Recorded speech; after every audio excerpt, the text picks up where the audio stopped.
ತಗ್ life cinema ಮುಗಿದು ಹೋದಂಥ ಅಧ್ಯಾಯ. ಇವತ್ತು ಸುಪ್ರೀಂ ಕೋರ್ಟ್ ಇರ್ಬೋದು ಅಥವಾ ಕೇಂದ್ರ ಸರ್ಕಾರ ಇರ್ಬೋದು, ಯಾವುದೇ ಸಂಸ್ಥೆ ಇರ್ಬೋದು, ಜನರ ಭಾವನೆಗಳ ವಿರುದ್ಧ ಹೋಗ್ಲಿಕ್ಕೆ ಸಾಧ್ಯ ಇಲ್ಲ. ಇವತ್ತು ಜನರು ಇವತ್ತು ಏನು ಕೇಳಿದ್ದಾರೆ ಅಂದರೆ, ಕನ್ನಡ ಮತ್ತು ಕನ್ನಡಿಗರ ವಿಷಯ ಮಾತಾಡಿದವಾಗ ಅವ್ರ ಹತ್ರ ಕ್ಷಮೆಯನ್ನು ಯಾಚಲಿಕ್ಕೆ ಹೈಕೋರ್ಟ್ ಸಹ ಹೇಳಿದೆ.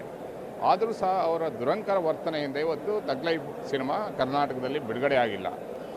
ಅವರು ಕ್ಷಮೆ ಕೇಳೋ ತನಕ ಯಾವುದೇ ಕಾರಣಕ್ಕೂ ಬಿಡುಗಡೆ ಆಗಲ್ಲ. ಯಾಕಂದರೆ ವಾಣಿಜ್ಯ ಮಂಡಳಿ ಮತ್ತು ಸರ್ಕಾರ ತಗೊಂಡಂಥ ನಿರ್ಧಾರ. ಜನರೇ ಹೋಗಿಲ್ಲ ಅಂದರೆ ಆ ಸಿನಿಮಾಕ್ಕೇನು ಮೌಲ್ಯ ಇರುತ್ತೆ? ಆದ್ದರಿಂದ ಇಂಥ ಸಂದರ್ಭದಲ್ಲಿ ಮತ್ತೆ ದುಸ್ಸಾಹಸವನ್ನು ಮಾಡಿ ಕರ್ನಾಟಕದಲ್ಲಿ ಸಿನಿಮಾವನ್ನು ಬಿಡುಗಡೆ ಮಾಡಲಿಕ್ಕೆ ಹೋದರೆ ಅದರ ವಿರುದ್ಧ ತೀವ್ರವಾದಂಥ ಹೋರಾಟವನ್ನು ಕನ್ನಡಿಗರು ಕೈಗೆತ್ತಿಕೊಳ್ತಾರೆ ಅನ್ನುವಂಥ ಎಚ್ಚರಿಕೆಯನ್ನು ಕೊಡ್ತಾ ಇದ್ದೀವಿ.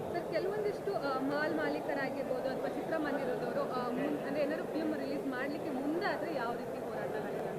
ಅನಾಹುತ ಆದರೆ ಸರ್ಕಾರ ಮತ್ತು ಸಂಬಂಧಪಟ್ಟವರು ಇರ್ತಾರೆ ಅನ್ನುವಂಥ ಎಚ್ಚರಿಕೆಯನ್ನು ಕೊಡಬೇಕಾಗುತ್ತೆ. ಅದರ ವಿರುದ್ಧ ನಮ್ಮ ಹೋರಾಟ ಅಂತ ನಿರಂತರವಾಗಿ ಇದ್ದೇ ಇರುತ್ತೆ.